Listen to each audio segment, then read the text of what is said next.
저는 오늘 부르심, 그리고 그 부르심에 합당한 삶이라는 제목으로 말씀을 전하고자 합니다. 먼저 오늘 말씀을 듣기 전에 나는 누구인가, 나는 무엇을 위해 사는가 라는 제목으로 또 다시 생각할 수 있을 것입니다. 오늘 본문의 말씀은 사도 바울의 로마서 서신의 인사말 부분입니다.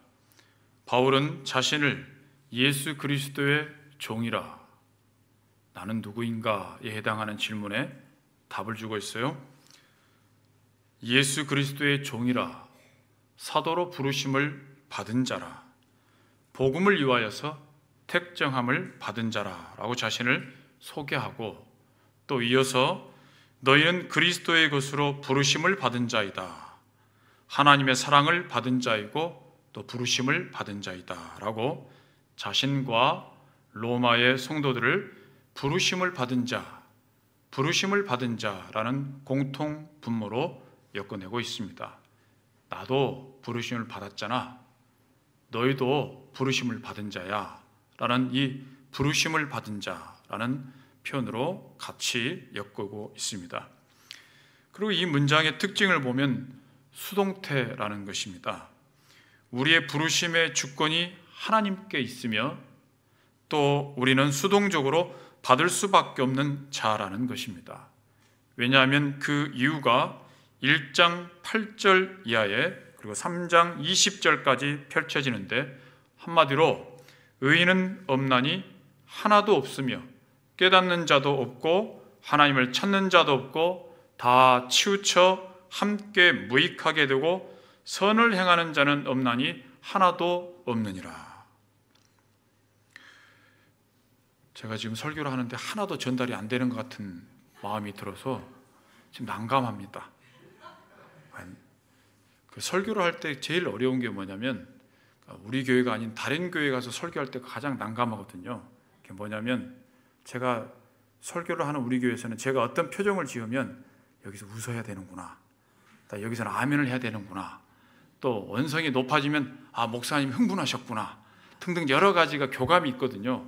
근데 처음 이제 다른 교회에 가서 설교를 하면 전혀 교감이 없어요. 근데 제가 지금 1분 동안 했는데도 전혀 반응이 없어가지고 이게 내가 지금 뭔가 잘못하고 있는 느낌이 들어서 다시 회복을 하고 다시 해야겠다는 생각이 듭니다. 여기까지 내용을 정리할 것 같으면, 여기 사도 바울이 자기 자신을 소개하고 있어요. 어떻게 소개하고 있죠? 나는 부르심을 받은 사람이다. 어떻게 표현했죠?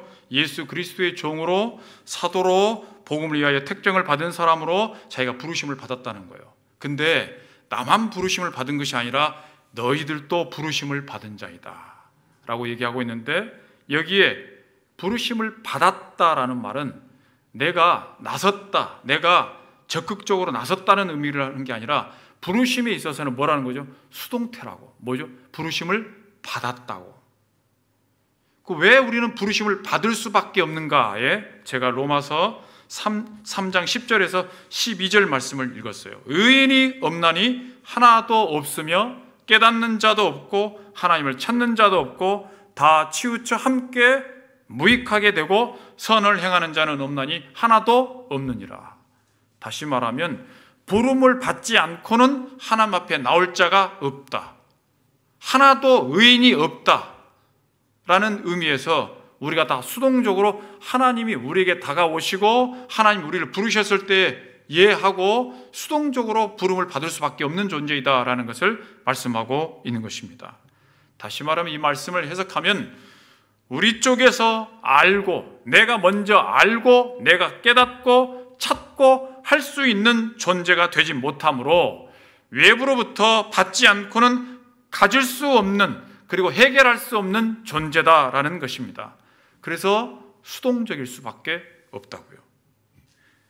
여기에 성경은 율법마저도 우리에게 길을 제시하고 있으나, 그 율법마저도 길은 제시하고 있으나 그 율법을 행할 실력과 능력이 없어서 우리를 구원하지 못하며 다만 죄를 깨닫게 할 뿐이다 라고 율법의 기능을 말씀하고 있습니다. 제가 오늘 로마서 전체를 다 설교를 할 작정을 하고 왔거든요. 여러분 성경책 다 들고 계시죠? 제가 지금 어디라고 있죠? 1장의 소두를 하면서 로마서 전체를 훑어가면서 볼 테인데 지금 어디까지 와 있죠? 3장까지 와 있는 거예요. 자, 3장 21절에 와서 이제는 율법 외에 하나님의 한 의가 나타났으니 율법과 선지자들에게 증거를 받은 것이라. 3장 21절에 와서 이제는으로 시작을 하고 있어요. 다시 말하면 수동적으로 너희들이 부름을 받을 수밖에 없는 존재야. 왜냐하면 너희들은 한 사람도 의인이 없기 때문에 그런 거야 라고 얘기하면서, 그럼에도 불구하고 하나님을 알아서 찾아갈 수 있는 존재가 되지 못한다. 그리고 3장 21절에 와서 그러나 이제는 이라고 얘기합니다. 이 말은 과거에 우리가 죄 가운데 있다가 어찌하지 못하는 가운데 있다가 그러나 이제는 어떻게 됐다는 거예요? 새로운 국면에 접어들게 됐다. 뭐겠어요? 예수 그리스도. 하나도 의인이 없기 때문에 구원받을 자가 없는 상태에 있는 우리들에게 3장 21절에 와서 그러나 이제는으로 말씀하고 있는 것입니다. 그래서 다시요, 하나님께서 인류에 대해 가지신 목적과 뜻과 의지, 그리고 인류를 향한 하나님의 사랑과 역사적 개입, 이 모든 것을 한 단어로 구원이라고 부릅니다. 구원이란 무엇이며 어떻게 이루어지는가 하는 것이 이제 3장 21절에서 11장까지 내용입니다. 구원이란 무엇인가? 다시요, 여기까지 다시 정리하는데, 한 사람도 나를 안 보는 사람은 없는 것 같은데 한 사람도 듣는 사람은 없는 것 같은, 나 진짜 환장하겠네. 나 이런 경우는 처음이에요. 그러니까 다 한 사람도 나를 안 보는 사람은 없는데 한 사람도 나를 이렇게 듣는 사람은 없는 것 같은, 차라리 내가 벽을 보고 해야 되는 건가 볼 때. 그러니까 이제 보고 계시면 알아들으면 그리고 또 이게 그렇구나 그러면 그렇게 되기를 원합니다 하는 아멘 또 하고, 이렇게 해야 이 예배에, 저도 예배를 드리는 자이고 여러분도 예배를 드리는 자잖아요. 근데 예배를 드리는데 저는 어떤 역할을 맡았냐면 하나님의 말씀을 전하는 사람으로서 역할을 맡았어요. 그러니까 여러분은 어떤 사람이죠? 하나님의 말씀을 듣는 사람으로 역할을 맡은 거예요. 배역이 달라요. 저는 전하는 역할을 맡고 여러분들은 듣는 역할을 맡은 거예요. 그 듣는 사람은 어떻게 들어야 되겠어요? 호응하고 하나님의 말씀을 들은 사람으로, 하나님의 말씀에 호응하는 사람으로 아멘을 하면서 들어야죠. 전하는 사람은요, 하나님의 심정을 가지고 전해야죠. 그렇죠? 우리 잘해보자고요. 잘해보자. 저는 열심히 할 거예요. 여러분도 열심히 하셔야 돼요. 그래서 영광을 하나님 앞에 드린 겁니다. 자, 시간은 언제까지 해야 되는 거예요, 정말? 알겠습니다. 알아들을 때까지 해도 된다고 그러니까 로마서 16장까지예요. 자, 우리 아직 11장까지 지금 와 있는데 다시 정리하겠어요? 서론 부분에 나는 부름을 받은 사람이다. 여기 지금 뭐에 대한 질문이냐면 나는 누구인가? 여러분 각자가 나는 누구인가에 자기 자신에 대한 질문을 하고 있는 거예요. 나는 누구인가? 실은 우리가 하나님 앞에 신앙인으로 서 있잖아요. 거기에 첫 번째 질문은 나는 누구인가예요. 여러분 제가 누군 줄 아세요? 아는 게 장성태라는 건 알겠죠? 근데 장성태는 이름이에요. 이름이란 말은 그렇게 부르기로 한 이름이에요. 이름. 그러니까 저희 아버지가 제가 낳았을 때 이름을 지었어요. 그 이름을 얘를 장성태라 하자라고 하고 많은 사람들이 얘가 누구예요? 그러면 성태예요 라고 얘를 성태라고 이르도록 하자라고 해서 이름이 된 거예요. 그렇죠? 그래서 제 이름은 장성태예요. 근데 이름으로 안다고 해서 나를 아는 건 아니잖아요. 그렇죠? 실은 제 이름이 정철이었어요. 왜냐면 교회 정치라고 정철아 해가지고. 근데 이름을 바꾸셨다는 거 아니에요? 성태로? 근데 그거가 내가 아니죠. 그러니까 이름이 나를 다 대변해 주거나 나를 어떻게 해줄 수 있는 건 아니에요. 나의 나 됨에 관하여는 뭘 통해서 알 수 있죠? 오랜 시간 동안 대화를 해보고 사귀어보고 교제를 하고 하는 가운데 그 사람이 어떤 사람인지, 그의 성품이 어떠한지, 그리고 더더욱 알다 보면 이런 일이 있을 때는 그 사람을 뭐라고 얘기할 거고 어떤 생각을 할 사람이고 하는 거를 알게 되어져 가는 거잖아요. 그렇죠? 그렇게 해서 알아갈 수 있는 사람이 인격체로서의 나이죠. 그렇죠? 근데 여러분 각자도 똑같아요. 하나님이 여러분을 부르셨잖아요. 근데 여러분이 하나님의 부르심을 받으셨는데 하나님을 우리가 아나요?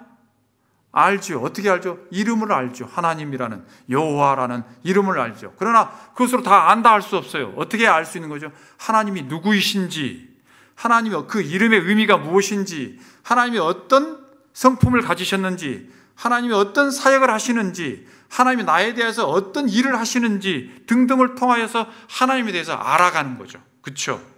그게 가장 큰 암 가운데 첫 번째가 내가 누구인지를 아는 거예요. 그 첫 번째는 뭐죠? 하나님의 부름을 받은 사람으로서의 나. 그러니까 다른 사람들이 이름을 불러서 나라고 알고 있고 무슨 일을 한 사람이라고 다 알고 있지만 나에게 있어서 하나님과의 관계에 있어서 나는 누구냐면 하나님으로부터 부름을 받은 사람으로서의 나. 이 부름이라는 것은 구원으로 부름을 받은 나. 사도 바울은 구원을 받았을 뿐만 아니라 주의 복음을 전하는 사람으로서의 나. 그 나를 자기가 철저하게 인식하고 있는 거예요. 자, 그러면 이제 호응을 했으니까 넘어가는 거예요. 근데 여기 부름을 받았을 때는 수동태라고 그러겠어요. 수동태란 말은 왜 수동태라고 그랬죠? 우리가 알아서 하나님을 섬기고 하나님을 알만한 지식이 우리에게 전혀 없는 죄인이기 때문에 우리로서는 하나님을 찾지도 않을 뿐만 아니라 하나님을 알려고 하지도 않는 그냥 내 마음대로 살아버린 삶이 우리의 삶이었다고. 그래서 의인이 하나도 없다라고 표현하고 있고, 거기서요, 그 죄 가운데 있는 우리에게 새로운 국면이 접했다고요. 3장 21절에 그러나 이제는, 그 이제는이 완전히 우리 인생에서의 전적인 변화를 얘기하고 있다라는 것을 얘기를 드렸고, 그 구원받았다는 것이 무엇이냐? 그 변화된 일에 있어서 예수님께서 우리를 하나님의 자녀로 삼으시고 구원 얻게 하신 내용들이 로마서 11장까지의 내용이라고요. 이제 거기까지 오신 거죠? 11장까지 그런 내용이 있다면 이제 로마서 12장에는 그러므로 형제들아 내가 하나님의 모든 자비하심으로 너희를 권하노니 너희 몸을 하나님이 기뻐하시는 거룩한 산 제물로 드리라. 여기에 또 새로운 국면에 입어 이제 그 복음을 받아들인 우리가 구원을 받았으니 이제는 어떻게 살아야 될 것인가 하는 것이 로마서 12장부터 이제 신앙의 덕목들이 펼쳐지고 있는 것입니다. 이걸 한마디로 말하면 신자에게 있어서의 신분의 변화와 수준의 변화인 거예요. 그러니까 3장 21절까지는 우리가 어디 죄인이었었어요. 죄인이었다고. 그러나 이제는 예수 그리스도 통하여서 구원 얻게 되어진 사람으로 되어서 의인이 돼요. 칭의, 의롭다 칭함을 받은 자가 된 거예요. 그러니까 죄인이 의인이 된 거예요. 이걸 무슨 변화? 신분의 변화. 신분의 변화. 죄인이 의인이 되는 신분의 변화. 그 신분이 변화되어졌다는 것이 어떻게 너희들이 변화된 줄 알아? 그게 11장까지의 내용이라고. 구원의 복음의 내용들. 그리고 그렇게 변화된 너희가 이제 어떻게 살아야 되냐면 12장부터 16장까지가 구원받은 사람이 어떻게 살아야 될 것인가를 말씀하고 있죠. 그게 수준의 변화예요. 뭐라고요? 수준의 변화. 첫 번째는 신분의 변화. 두 번째는 수준의 변화. 이걸 전체를 다 구원이라는 큰 테두리 안에서 볼 수 있어요. 또 다른 말로는 구원에 있어서의 즉각성. 구원에 있어서의 즉각성이란 말은 예수 그리스도로 인하여서 죄인이 의인 되어지는 일에 있어서는 예수 그리스도의 십자가로 인하여서 즉각적으로 신분이 변화된다. 그 다음에 있어서 구원에 있어서의 점진성은 수준의 변화는 하루아침에 일어나는 것이 아니라 점진적으로 시간을 두고 차츰차츰 변화되어져 간다. 그걸 뭐라고 한다고요? 점진성.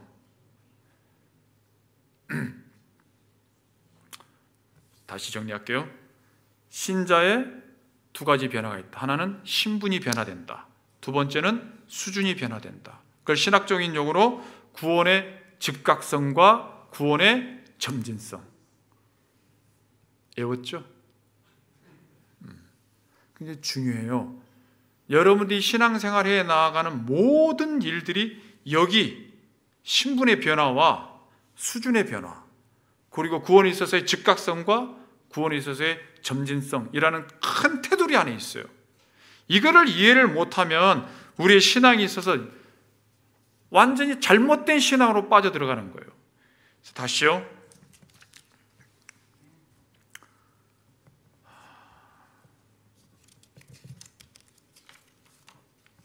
우리 동네에 제가 남양주 퇴계원에 살거든요. 근데 퇴계원에 이단들이 무지 많아요. 그 안식교도 있고 무슨 아무튼 많아요. 근데 그분들이 그 전도를 하시는데 할머니들이 그 가방 같은 거 하나 들고서 전도지를 이렇게 하는데 비가 오나 눈이 오나요. 그 추운 겨울에도 다 하시고 비가 오도 나가서 하더라고요. 근데 여러분 아시죠? 그분들은 왜 그렇게 전도를 열심히 하시는지, 그렇게 해야 구원받을 수 있다는 교리가 있기 때문에, 그렇게 해야 구원을 받기 때문에 그렇게 비가 오나 눈이 오나 나가서 그걸 하고 있는 거예요. 그렇지 않으면 구원받지를 못해요. 근데 지금 우리는 뭐죠? 예수 그리스도를 믿음으로 인하여서 구원을 받아요. 오직 내가 내 쪽에서의 자격과 내 쪽에서의 능력과 내 쪽에서의 다른 무엇이 있어서, 특별한 것이 있어서 구원받은 것이 아니라 전적인 은혜로 예수 그리스도를 통하여 구원을 받아요. 그렇죠? 이거 물어봤어야 되는 건데 내가 답을 먼저 해버렸네. 그러면 이제 여러분, 그 전자에 했던 분들이 신앙생활을 열심히 하겠어요? 우리처럼 은혜로 구원받은 사람들이 신앙생활을 열심히 할 것 같아요? 전자는 그렇게 안 하면 구원을 못 받는다니까요. 응? 전자는 그렇게 안 하면 구원을 못 받아. 우리는 이미 은혜로 구원을 받고 시작해. 그러니까 누가 죽게 하면 살기로 하겠냐고. 조금 더 헷갈리게 해줘야겠구나.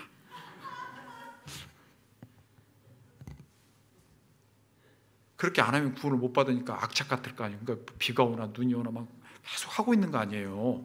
그렇죠? 근데 우리는 이미 구원을 받았으니까 할 일이 없잖아요, 지금. 그러니까 맨날 전도도 안 하고 맨날 이렇게 사는 거 아니에요. 그렇죠? 새벽에도 안 나오고 그냥 기도할 사람들은 기도할 사람 따로 정해져 있는 사람이 하는 거지 아무나 하는 거 아니잖아요, 새벽 예배. 그렇죠? 거기 이제 중요한 신앙에 있어서의 우리가 무엇을 통하여 어떻게 구원을 받았는가에, 나는 누구인가에 첫 번째 답이 있어요. 그게 뭐냐? 나의 구원에 있어서의 신분적 변화, 죄인이 의인 되어지는 일에 예수 그리스도의 전적인 은혜로 구원을 받은 자이다. 흔들림이 없어야 돼요. 이거는 흔들림이 없어야 된다고. 여기에 어디만큼 흔들림이 없어야 되냐면, 여러분들이 무슨 무인도에 가가지고 혼자 있는 데 있다 할지라도, 예배당에 오지 못하고 혼자 있다 할지라도 하나님께서 예수 그리스도를 통하여서 나를 구원하게 하심에 있어서는 변함이 없다고. 한치의 변함이 없다. 그건 내가 몸이 건강할 때나 몸이 건강하지 않을 때나 아무 상관이 없어요. 내가 부자이거나 가난하거나 아무 상관이 없어요. 내가 교회에서 얼마나 헌신을 했는가, 뭘 헌금을 많이 했는가 등등과 전혀 상관이 없어요. 다 예수 그리스도의 은혜로 구원을 받았어요. 나 이걸 더 세게 어떻게 얘기할 수 있는 방법이 없나? 구원함에 있어서 전적인 은혜라는 것은 내 쪽에서의 노력과 내 쪽에서의 자격과 내 쪽에서의 헌신과 상관없이 예수님께서 우리를 구원하셨다고요. 그걸 이해를 못하면 우린 자꾸 어떻게 하냐면, 성도들 간에 불협화음이 나오고 다툼이 나오고 싸움이 나오는 것은 내가 뭘 했다고 했기 때문에 그러거든요. 내가 뭘 했다. 내가 우리 교회를 개척할 때 개척 멤버다. 우리 교회를 이 건축을 할 때 내가 헌금을 얼마 했고, 우리 아버지가 했고, 우리 할아버지가 몇 대째 이 교회를 섬겨왔고, 몇 대째 장로 집안이고, 몇 대 무슨 목사 집안이고 등등 여러 가지를 사람이 행한 것을 공로로 시작하는 거예요. 공로로 인식하기 시작하는 거예요. 자기의 자랑으로 여기는 거예요. 그 자랑은 뭐죠? 교만하게 만들어요. 다른 사람과 비교하면 또 교만하게 돼 있어요. 교만하면 또 뭐겠죠? 자랑하게 돼 있고, 교만의 끝은 뭐죠? 패망이고 사망이에요. 근데도 불구하고 교인들이 서로 계속해서 다툼이 일어나고 분쟁이 일어나는 이유는 내가 너보다 더 낫다고 생각하는 거예요. 미안하지만 한 사람도 더 나은 사람이 없어요. 한 사람이라도 더 나은 사람이 있으면 예수님이 오실 일이 없다고. 야, 답을 이제 하기 시작하시네. 제가 굉장히 기대를 많이 하고 왔어요. 왠줄 아세요? 이 김내선 목사님하고 저하고 둘이 앉아 있으면 이 사람이 하는 얘기가 이 사람이 하는 얘기처럼 하고 이 사람이 하는 얘기를 이 사람이 하는 것처럼 할 만큼 둘이 너무나 공통분모가 커요. 그래서 김내선 목사님이 목회하는 교회 가서 내가 설교를 하면 분명히 진짜 잘 알아듣는 사람만 여기 앉아 있을 것이다 라는 생각으로 왔거든요. 근데 반응이 처음에 없어가지고 아닌가 보다 이런 생각을 했었는데 이제 반응을 하기 시작하신 거예요. 목사님과 제가 표현이 조금 다를 수 있어요. 단어의 표현이 조금 다를 수 있다고. 그러나 내용은 똑같아요. 똑같다고. 그래서 구원에 있어서는 전혀 인간의 힘이 전혀 닿지 않고 인간의 능력이 전혀 닿지 않는, 닿을 수도 없는, 그걸 예배소서는 어떻게 표현하죠? 만세전에 하나님께서 우리를 택하셨다로 표현되어 있어요. 그 만세전에, 만세라는 것은 우리로서 인간을 길어봤자 100년을 사는데 100년을 사는 우리에게는 시간적 개념에서 우리가 그냥 100년이 10번 되면 1000년이고 만년이고 이렇게 생각해서 그냥 추측을 하지, 만세 전이라는 것은 생각지도 못하는 거예요. 하루살이가 다음 날을 모르는 것처럼, 하루살이가 다음 날을 모르는 것처럼, 하루 다음 날을 모르는 것처럼 걔는 추측은 하겠지. 오늘 하루가 있는 것처럼 내일 하루도 똑같이 있겠지. 그날이 다음 날이겠지는 하겠지만 살아본 적이 없는 다음 날인 것처럼 우리에게 있어서 만세 전이라는 것은 안다고 하지만 모르는 날들이라고. 근데 그 정도 모르는 정도가 아니라 뭐라는 거죠? 인간의 능력과 인간의 인식과 인간의 어떤 힘이 전혀 닿지 않는 그때예요. 그때가 만세 전이에요. 표현된 게. 그 만세 전에 우리를 택하셨다는 말은 우리의 힘과 우리의 노력과 우리의 작건과 우리의 자격과 조건에 근거하지 않은 그날에 하나님께서 우리를 택하셨다는 말이에요. 나는 지금 열심히 하고 있는데 여러분들 별로 열심히 안 하시는 것 같은데 지금. 난 지금 열심히 하고 있어요. 벌써 목이 마르잖아요.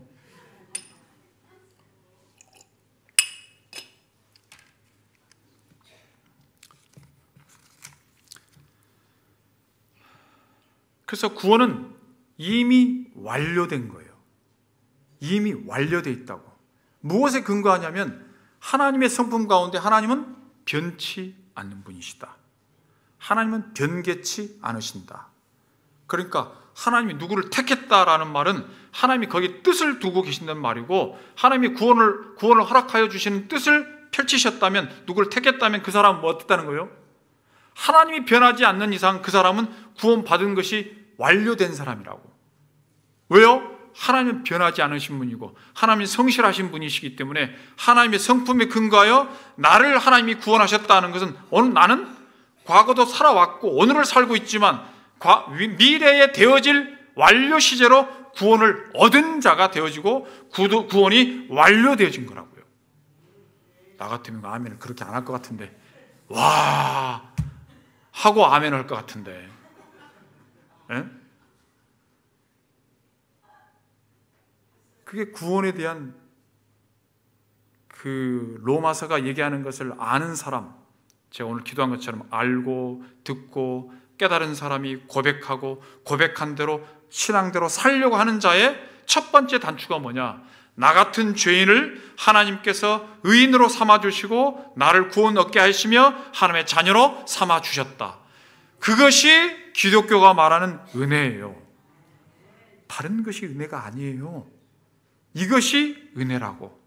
뭐 살아온 동안은 뭐 어쩌고 저쩌고 내가 밥도 먹게 되고 뭐 옷도 입게 되고 이렇게 편안하게 살게 되고 다 하나님의 은혜입니다.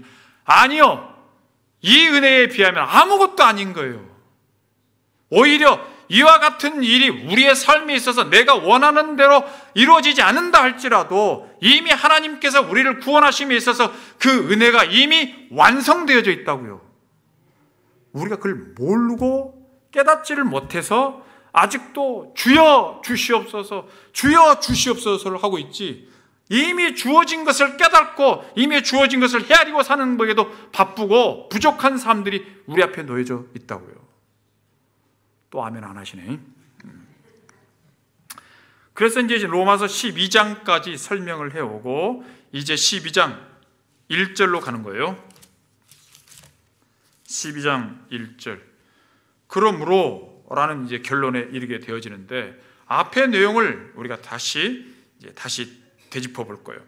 1장 8절 이하에서 바울이 로마서를 쓰게 된 동기를 얘기해요. 거기에 1장 8절에서 11절이요. 먼저 내가 예수 그리스도로 말미암아 너희 모든 사람에 관하여 내 하나님께 감사함은 너희 믿음이 온 세상에 전파됨이로다. 내가 그의 아들의 복음 안에서 내 심령으로 섬기는 하나님이 나의 증인이 되시거니와 항상 내 기도에 쉬지 않고 너희를 말하며 어떻게 하든지 이제 하나님의 뜻 안에서 너희에게로 나아갈 좋은 길 얻기를 구하노라. 내가 너희 보기를 간절히 원하는 것은 어떤 신령한 은사를 너희에게 나눠주어 너희를 견고하게 하려 함이니. 아멘. 사도 바울이 로마서를 쓴 이유가 여기 밝혀져 있는데 뭐라고 되어 있죠? 신령한 은사를 나누고자. 그러니까 복음을 선포하고 구원의 소식을 전하려고 로마서를 쓴 것이 아니라 로마에 있는 성도들은 이미 복음을 들었어요. 그래서 복음을 받아들인 그들에게 사도 바울이 내가 너희들이 복음을 받아들인 것으로 인하여 기뻐한다. 여기에 내가 신령한 은사를 너희에게 나누어줘서 너희를 견고하게 세우고자 이 글을 쓴다. 그래서 로마서를 쓴 이유는 복음을 받은 너희들이 더욱더 견고하게 세워지길 위해서 이 글을 쓴다라고 말씀하고 있는 것입니다. 톨스토이의 인생론에 보면 이런 얘기를 해요. 허허벌판에 추운 겨울인데 늑대들이 한 사람을 막 쫓아와요. 톨스토이가 인생이란 뭐냐를 이렇게 그려놓은 거예요. 늑대가 막 한 사람을 쫓아와요. 근데 한 사람이 막 쫓겨가다 허겁지겁 곧 잡혀 먹을 지경이 됐어요. 근데 허벌판인 거예요. 어디 숨을 데가 없는 거예요. 어디 올라갈 나무도 없고 막 계속 쫓기는 거예요. 그러다가 무슨 오래된 웅덩이 같은 데서 그냥 무조건 뛰어든 거예요. 뛰어드는데 보니까 깊은 우물인 거예요. 그래서 한없이 떨어지다가 뭔가 손에 잡혀서 이걸 잡았어요. 그랬더니 거기에 우물을 가로질러서 이렇게 통나무 하나가 있는 거예요. 근데 거기에 어떻게 손이 잡혀가지고 간신히 생명을 유지하게 된 거예요. 근데 위에는 누가 있죠? 그 늑대가 여러 마리가 침을 흘리고 그것을 이제 막 허걱거리면서 보고 있는 거예요. 근데 나는 지금 여기 매달려 있는 거예요. 매달려 있으니까 이제 어떻게 했어요? 살았다 하고 매달리고 있는 중이에요. 근데 좀 있으니까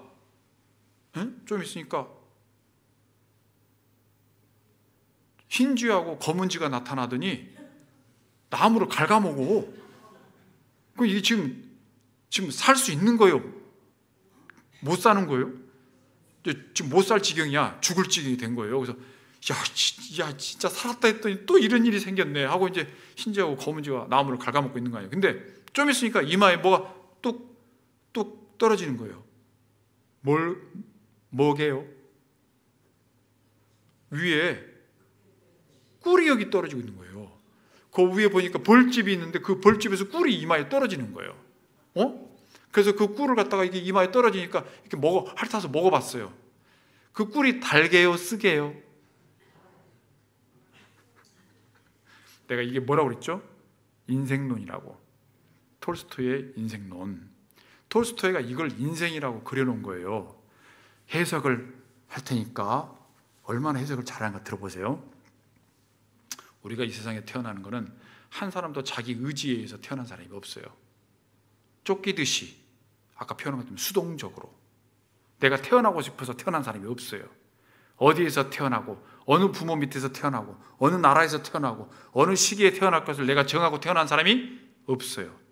아까 그 사람처럼 쫓기듯이 어쩔 수 없이 그 운명적으로 뛰어내려가지고 태어난 거예요. 근데 태어났는데 여기 매달려 있는 거잖아요. 매달려 있는데 검은쥐하고 흰쥐가 뭐하고 있다고요? 갉아먹고 있어. 그게 뭘 것 같아요? 우리의 생명이 점점점 짧아져 가는 거예요. 인생이 점점점 흰쥐하고 검은쥐가 갉아먹어가지고 점점점 짧아져 가고 있는 거예요. 그걸 그려놓은 거예요.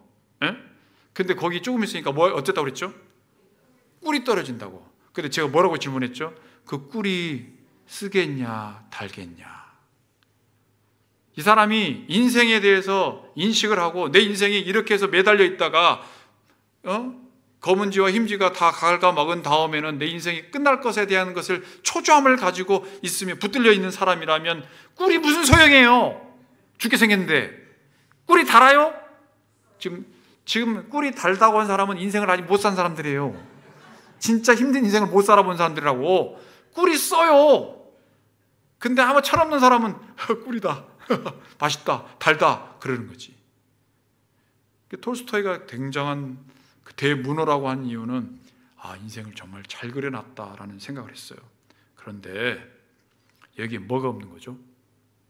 제 생각에는 얘는 그냥 떨어지고 말고 그냥 매달려 있다가 힘이 없으면 떨어질 거고, 다 갉아먹힘을 당하면 나무가 다 이제 다 갉아져가지고 떨어지니까 인생 자체가 어디를 향해 가고 있는 거죠? 죽음을 향해 가고 있는 것으로 그려놨잖아요. 우리 인생의 한 부분에 있어서는 죽음을 향해서 가는 것으로 보이죠. 죽음을 향해서. 근데 미안하지만 우리 인생은 죽음으로 끝나지 않죠. 이게 뭐가 있는 거죠? 예수 그리스도의 구원의 손길과 예수 그리스도가 우리를 구원하러 오시는, 여기 톨스토이가 그려놓은 인생론에는 예수님이 빠져 있어요.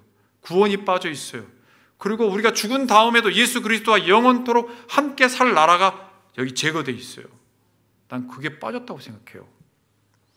여러분, 우리가 신자로서 이 세상을 살아가는데 꿀 같은 것을 맛보기를 원하죠. 내가 이걸 해가지고 진짜 돈을 제대로 한번 벌어가지고 떵떵거리며 살아가고 하면서 하는 그 꿀을 원하죠. 꿀 같은 것들을 원하죠. 달콤함이 있죠. 그 달콤함이 결국은 우리의 인생에 있어서, 매달려 있는 우리에게 있어서 결코 단 것으로만 맛이 느껴지지 않는다고요. 그렇게 구원받지 못하고 죄 가운데 살다가 죄로 인하여 죽을 수밖에 없는 자에게, 죽음을 향하여 가는 것밖에 인생의 목적이 없는 자에게 하나님께서 예수 그리스도를 보내주셔서 우리를 하나님의 자녀로 삼으시고 우리를 구원하여 주셔서 하나님의 자녀로 삼으셨다고요. 제가 오늘 설교를 여기서 끝내려고 그래요. 그러니까 로마서 12장을 못 가고 지금 3장에서부터 11장까지의 내용밖에 하지를 못할 것 같아요. 그것이 구원의 감격이에요. 오늘 내 이마에 떨어지는 꿀이 그냥 달지만 않아. 내가 예수 그리스도 안에 있는 것으로 인하여서 내 인생을 바라보는 다른 시각을 갖게 되어지고 예수 그리스도의 사람이 되어 이 세상에 하나님의 백성으로 사는 특권을 가진 사람으로서 이 세상을 사는 자로 하나님께서 우리를 구원하셨다고요. 저는 신자를 다른 인류라고 생각하거든요. 성경적으로 보면 하나님께서 이 세상 모든 만물을 창조하실 때 아담과 하와가 있어요. 죄 짓기 전에 아담과 하와. 그렇죠. 그 다음에 아담과 하와가 죄를 짓고 난 다음에 예수님이 오시기 전까지의 인간이 있어요. 죄 가운데 있는 인간이요. 그리고 예수님이 오신 다음부터는 예수 그리스도를 통하여서 하나님의 자녀가 되어진 새로운 인류가 태어난 거예요. 예수 그리스도 안에서. 그러나 이 땅 가운데 함께 살고 있죠. 믿는 사람이나 믿지 않는 사람이나 같은 모양을 가지고 있고 같은 생각을 하고 있고 같은 걸 먹고 살고 하는 것처럼 생각돼서 우린 사람 다 똑같아요 라고 얘기하죠. 그 사람 다 똑같아요의 논리가 뭐죠? 한 사람도 3일만 굶어봐라. 야, 담아 안 넘는 사람 없더라. 야. 그러니까 가지고 있는 본능에 근거하여 누구든지 다 똑같다고 생각하죠. 아니요. 우린 누구죠? 예수 그리스도의 사람이요. 하나님의 자녀요. 제3의 인류라고요. 누구요? 예수 그리스도를 통하여 하나님의 자녀가 되어지며 하나님의 백성이 되어진 하나님의 사람이요. 여기는요, 이들과 달라요. 본능에 근거하여 본능에 채워지는 것으로 만족하며 느끼고 살아가는 것으로 인생을 목적을 두고 살아 그냥 꿀이 떨어지면 단 거라고만 생각하고 살아가는 그런 인생이 아니에요. 우리는요, 예수 그리스도 안에서 사는 자예요. 예수 그리스도 안에서 새로운 인류예요. 다른 것을 보고 똑같은 걸 보는데 다른 것을 보고 다른 것을 느끼고 다른 것을 생각하고 다른 삶을 목적으로 하는 인생을 사는 자예요. 그것이 신자예요. 그래서 미안하지만 사람 다 똑같지 않아요. 사람 다 달라요. 예수 믿는 사람은 저들과 전혀 다른 인종이라고요. 뭐라고 그랬죠? 신분의 변화. 우린 죄인이 아니에요. 죄의 번성 가운데 갇히고 죄만 짓다가 죄로 인해 죽는 자들이 아니라고요. 우린 예수 그리스도 안에서 자유한 자예요.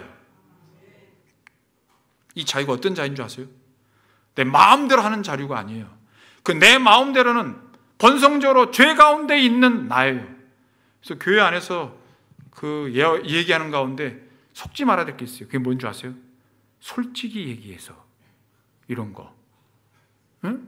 야, 내가 다른 사람한테 얘기 안 했는데 내가 너한테 솔직히 얘기할게. 솔직히 얘기할게. 그러잖아요. 그 솔직히가 무슨 솔직이죠?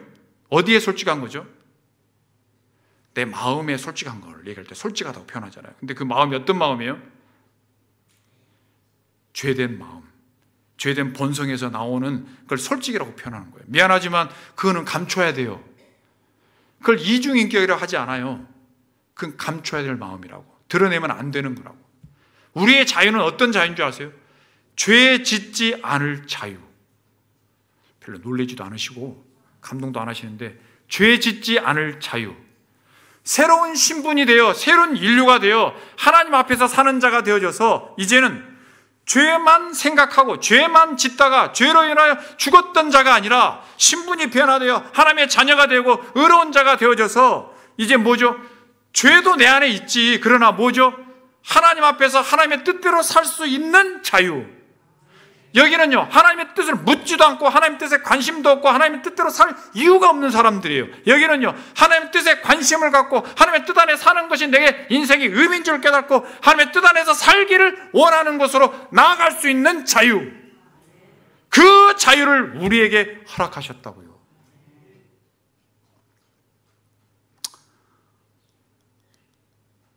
그럼 다시요, 그 자유를 얻은 사람이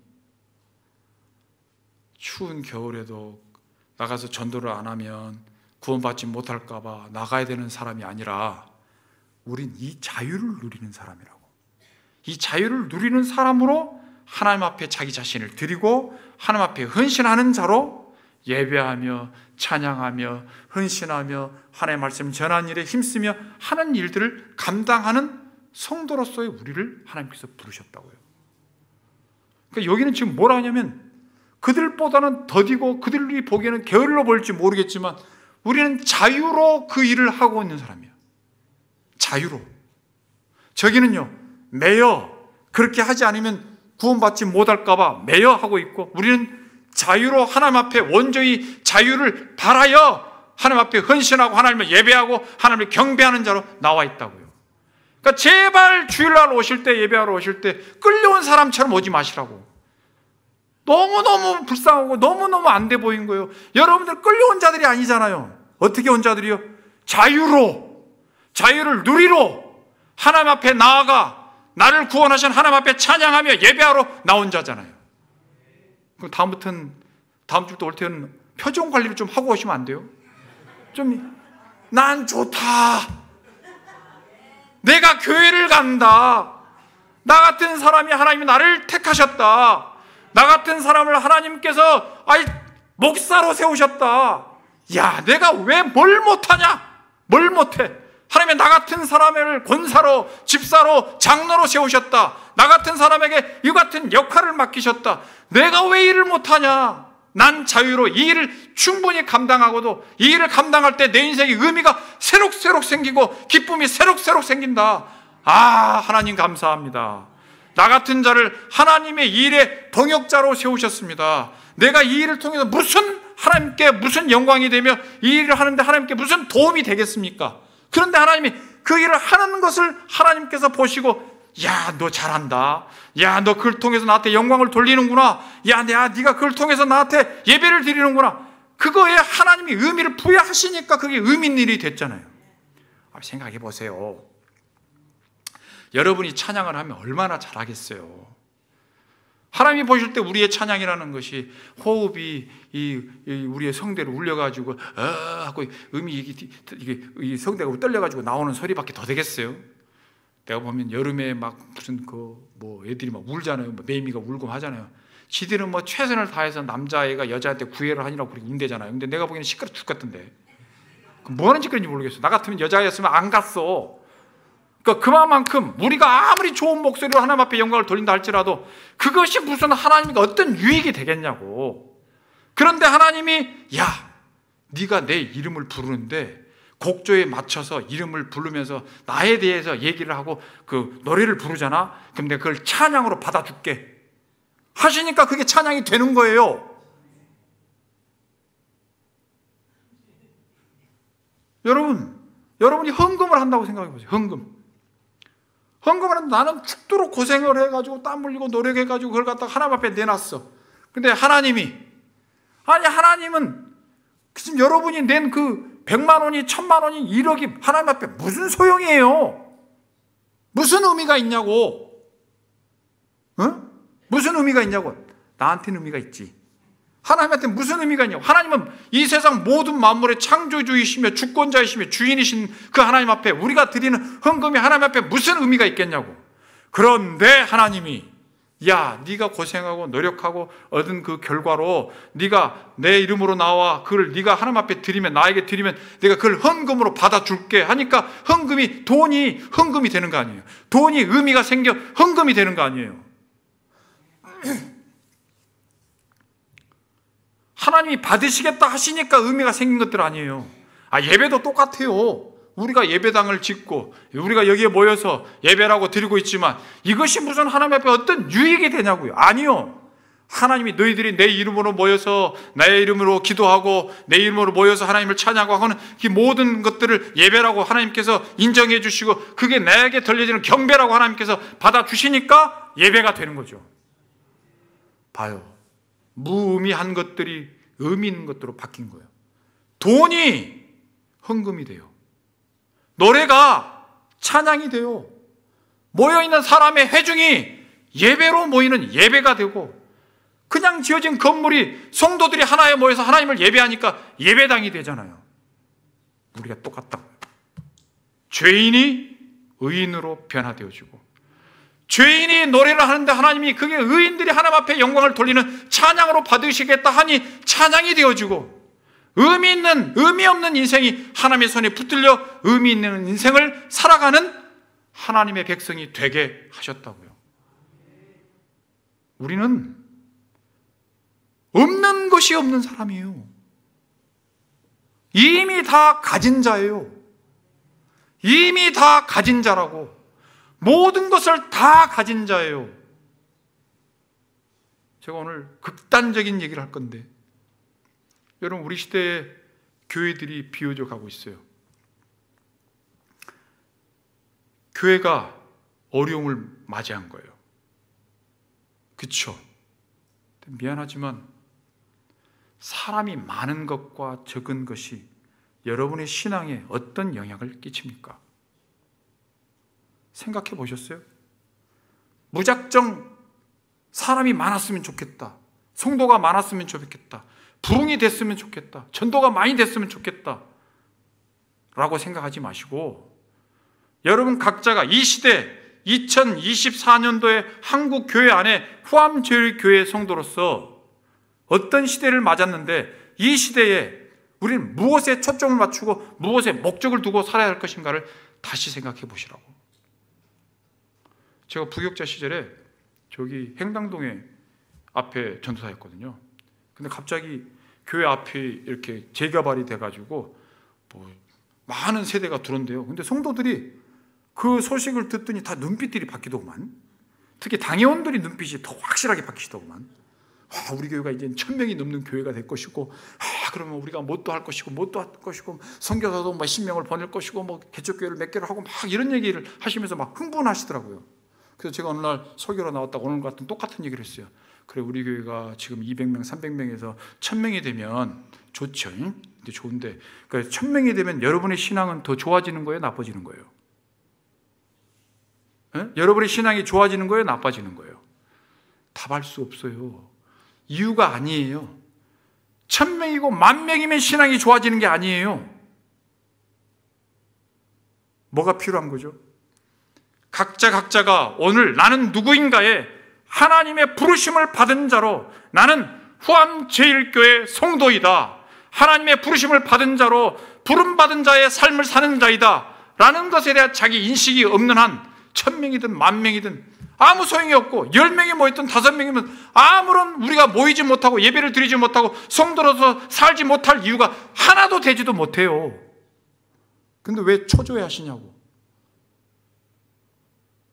아니요.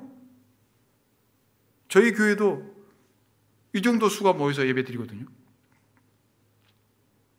수요일 날 15명, 새벽 예배 5, 6명. 성도들이 더 긴장해. 그래서 제가 그래요. 걱정하지 마시라. 이보다 더 수가 들으면 교회를 팔아버릴 거다. 그리고 우리 집에서 모여서 예배 드리면 되니까 걱정하지 마. 그리고 천명교회가 우리 교회 바로 옆에 있어요. 그 천명교회가 10,000원을 헌금하면 얼마예요? 1,000,000원이다. 1,000,000원이지만 우리 교회는 50명이 50,000원씩 헌금하면 얼마냐? 250만 원이다. 누가 더 많이 한 거냐? 누가 더 많이 한 거예요? 또 1,000,000원이라고 속없이 그런 거 아니겠지. 또. 미안하지만 그 사람 10,000원씩 한 거잖아. 우린 50,000원씩 한 거야. 그러니까 숫자 싸움을 그렇게 하면 안 돼요. 크면 좋다.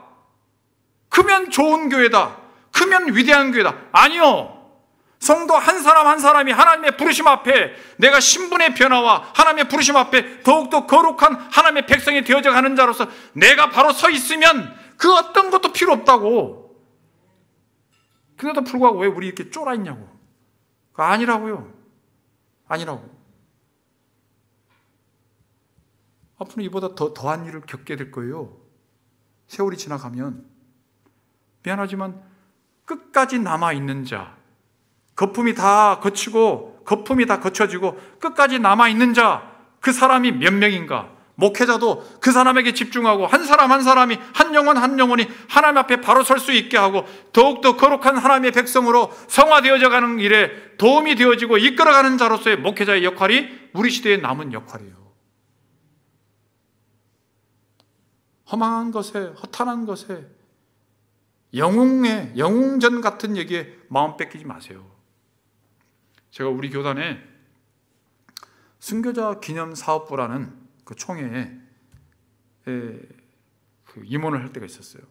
그게 뭐냐면 일제시대 때 6.25 때 순교하신 분들 있잖아요. 선조들 중에 뭐 할아버지가 됐든지 아버지가 됐든지 그 후손들을, 그 유가족들을 위로하는 그 모임이에요. 그 기관이에요. 근데 가서 이제 가니까 다 거기 뭐 우리가 다 아는 주기철 목사님, 손양호 목사님 그 딸들이고 뭐 자녀들이고 뭐 있잖아요. 그 후손들이고 다 같이 와가지고 이제 하는 거예요. 근데 오늘 갑자기 저한테 다음 날 기도회를 인도해 달래요. 그래서 기도회를 인도하는데 갑자기 내가 이렇게 보니까 딴 생각이 든 거예요. 그게 뭐냐면 할아버지는 무슨 뭐 공산당이 싫고 뭐 난 끝까지 예수 믿겠다고 하고 이렇게 뭐 순교를 하고 또 일제시대 때도 그러고 하셨는데 이들의 다음 세대는 어떨까 하는 생각이 들었어요. 그래서 제가 설교를 하다가 여러분의 부모들은 신앙으로 인하여서 순교하셨습니다. 근데 미안하지만 그때는 죽음으로 신앙을 드러내는 시대다. 근데 지금은 죽으러 두면 안 된다. 그리고 예수 믿는 것 때문에 죽이려고도 하지도 않는 시절이다. 지금은 죽고 사는 것이 아니라 살아내야 되는 시절이다. 신앙으로 죽는 시대가 아니라 신앙으로 살아야 되는 시대이다. 여러분들이 순교자의 신앙을 본받아, 선진들의 신앙을 본받아 살고 있냐고 얘기하다가, 그래 여러분의 자녀들은 교회 잘 다닙니까? 그랬더니 다 고개를 숙이는 거예요. 그리고 끝나고서 이제 어디 배를 타고 가는데 다 어떤 분이, 서너 분이 다가오셔서 목사님, 우리 아들도 교회를 안 다니고 우리 둘째도 교회를 안 다니고 그러고 있는 거예요. 누구에게 책임을 묻는 게 아니고요. 하나님께서 우리에게 책임으로 묻을 수 있도록 묶어놓으신 남편과 아내, 부모와 자녀, 한 사람 한 사람이 내가 부름받은 사람으로 자리 잡고 내가 부름받은 것처럼 그들도 부름받기를 위하여 기도하고 그들이 한 자리에 모여서 하나님을 예배하며 찬양하는 자리에 나올 수 있도록 힘쓰고 애쓰는 것으로 여러분 자신들이 더욱더 하나님의 백성으로 성화되어져 가는 일에 목적을 두고 목표를 두고 한 걸음씩 한 걸음씩 나아가는 것이 신앙인의 발걸음입니다. 기억하시고 힘들고 어려울 것입니다. 그 길을 가는 데 있어서 고통스럽고 더더욱 힘들 것입니다. 그럴 때마다 새 힘 주시고 하나님께서 도와주시기를 기도하고 성령의 도우심을 구하면서 한 걸음씩 한 걸음씩 나아가는 것이 신앙인의 인생이라고요. 구원받고 난 다음에 바로 천국을 가지 않고 하나님께서 우리를 이 땅 가운데서 두십니다. 그 두시는 기간 내내 우리는 성화되어져 가는 기회를 얻은 것입니다. 하나님이 우리를 만들어 가실 것입니다. 교회를 통하여, 가정을 통하여, 우리가 살고 있는 사회를, 나라를 통하여서 하나님께서 우리를 만들어 가실 것입니다. 인생의 시각이 하나님을 향할 수 있기를 바랍니다. 기도하시겠습니다.